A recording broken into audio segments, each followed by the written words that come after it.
ইন্নাল্লাহা ইয়া'মুরুকুম আন তুওয়াদ্দুল আমানাতি ইলা আহলিহা। আল্লাহ তোমাদেরকে আদেশ করেছেন আন তুওয়াদ্দুল আমানাতি ইলা আহলিহা,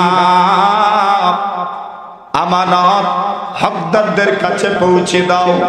ওয়া ইযা হাকামতুম বাইনান নাস আন তাহকুমু বিল আদল।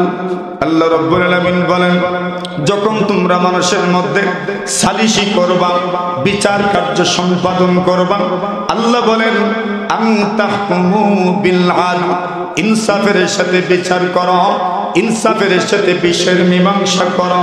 মুফাসসিরিনে কেরাম বলেন, আয়াতের প্রথম অংশে আল্লাহ পরমার্দিগারে আলম আমানতের কথা কেন উল্লেখ করেন? আমানত প্রত্যেক প্রাপ্যদের কাছে, প্রাপকদের কাছে দিয়ে দেওয়ার কথা কেন বলেন? হকদারদের কাছে প্রত্যেকের আমানত হস্তান্তরের আদেশ আল্লাহ পাক রব্বুল আলামিন কেন করেন? মুহাদ্দিসিনে কেরাম বলেন, মুফাসসিরিনে কেরাম বলেন, যেই পদে যাকে নিয়োগ দেওয়া হবে, যোগ্যতা সম্পন্ন মানুষকে নিয়োগ দেওয়া, এটাও আমানতের অন্তর্ভুক্ত। অযোগ্যকে যদি নিয়োগ দেওয়া হয় তবে এটা আমানতদারি রক্ষা হয় না। বিচার কার্যে যাকে নিয়োগ দেওয়া হবে, যদি তার মধ্যে আমানতদারি থাকে, যোগ্য ব্যক্তিকে যদি নিয়োগ দেওয়া হয় তবে ইনসাফ প্রতিষ্ঠা হওয়ার স্বপ্ন দেখা যায়। যদি অযোগ্যের হাতে বিচার কার্য ন্যস্ত করা হয় তবে ইনসাফের বাণী প্রচার করতে পারবেন, কিন্তু ইনসাফ প্রতিষ্ঠা করা সম্ভব হবে না, ঠিক কিনা?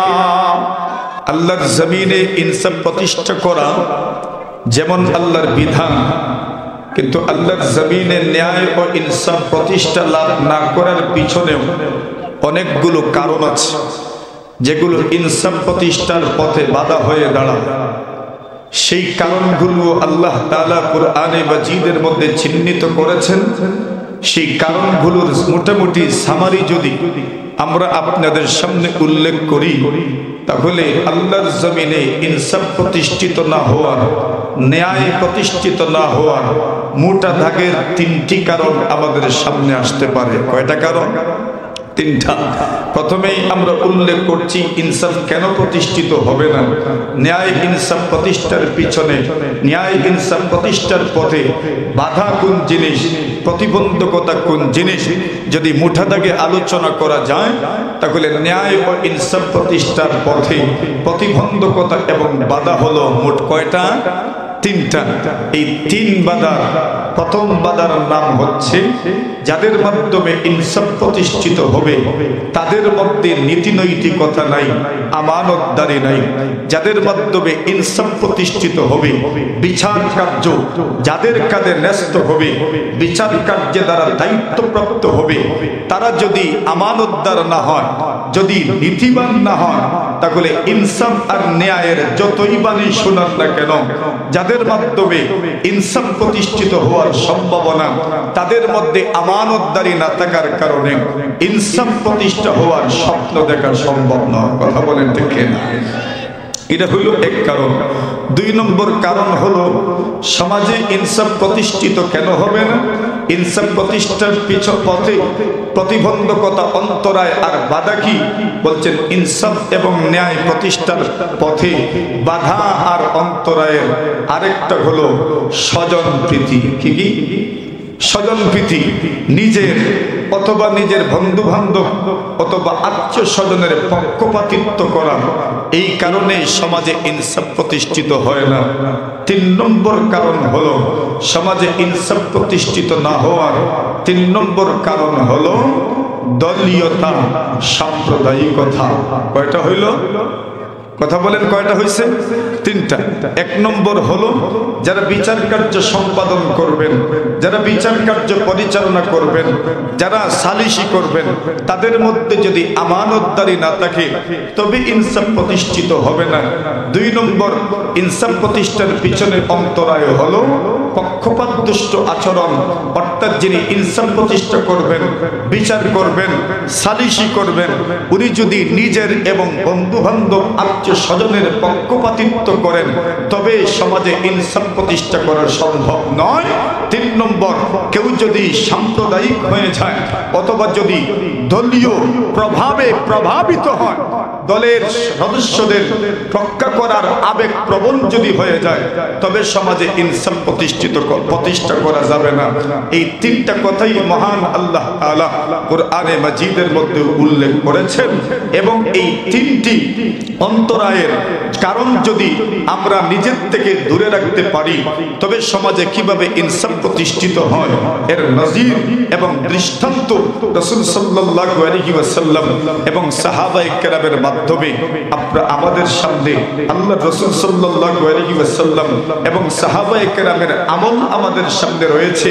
এগুলো যদি আমরা দেখি তাহলে দেখতে পারবো এই 3 কারণ থেকে যদি আমরা নিজে বাঁচতে পারি, সমাজকে বাঁচাতে পারি, সমাজে ইনসাফ অটোমেটিক প্রতিষ্ঠা হবে ইনশাআল্লাহ। দেখে না মহান রব্বে কারীম এই কথাগুলোর প্রথম কারণ যে কারণে সমাজে ইনসাফ প্রতিষ্ঠিত হয় না, আল্লাহ তাআলা কোরআনে মাজিদের এক আয়াতে বলেন, ইন্নাল্লাহা ইয়া'মুরুকুম আন তুওয়াদ্দুল আমানাতি ইলা আহলিহা। আল্লাহ বলেন, আল্লাহ তোমাদেরকে আদেশ করেছেন আন তুওয়াদ্দুল আমানাতি ইলা আহলিহা, আমানত হকদারদের কাছে পৌঁছে দাও। ওয়া ইযা হাকামতুম বাইনান নাস আন তাহকুমু বিল আদল। আল্লাহ রাব্বুল আলামিন বলেন, যখন তোমরা মানুষের মধ্যে সালিশি করবা, বিচার কার্য সম্পাদন করবা, আল্লাহ বলেন আন তাহকুমু বিল আদল, ইনসাফের সাথে বিচার করো, ইনসাফের সাথে বিষয়ের মীমাংসা করো। মুফাসসিরিনে কেরাম বলেন, আয়াতের প্রথম অংশে আল্লাহ পরমার্দিগারে আলম আমানতের কথা কেন উল্লেখ করেন, আমানত প্রত্যেক প্রাপ্যদের কাছে, প্রাপকদের কাছে দিয়ে দেওয়ার কথা কেন বলেন, হকদারদের কাছে প্রত্যেকের আমানত হস্তান্তরের আদেশ আল্লাহ পাক রব্বুল আলামিন কেন করেন?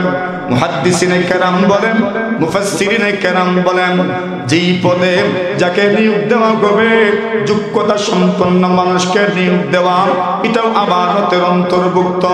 অযোগ্যকে যদি নিয়োগ দেওয়া হয় তবে এটা আমানতদারি রক্ষা হয় না। বিচার কার্যে যাকে নিয়োগ দেওয়া হবে যদি তার মধ্যে আমানতদারি থাকে, যোগ্য ব্যক্তিকে যদি নিয়োগ দেওয়া হয় তবে ইনসাফ প্রতিষ্ঠা হওয়ার স্বপ্ন দেখা যায়।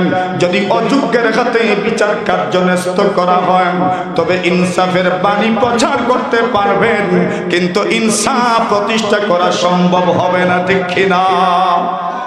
এজন্যই আল্লাহ তাআলা আয়াতের শুরুতেই আমানতকে যথাযথ হকদারদের কাছে পৌঁছে দেওয়ার আদেশ করেছেন।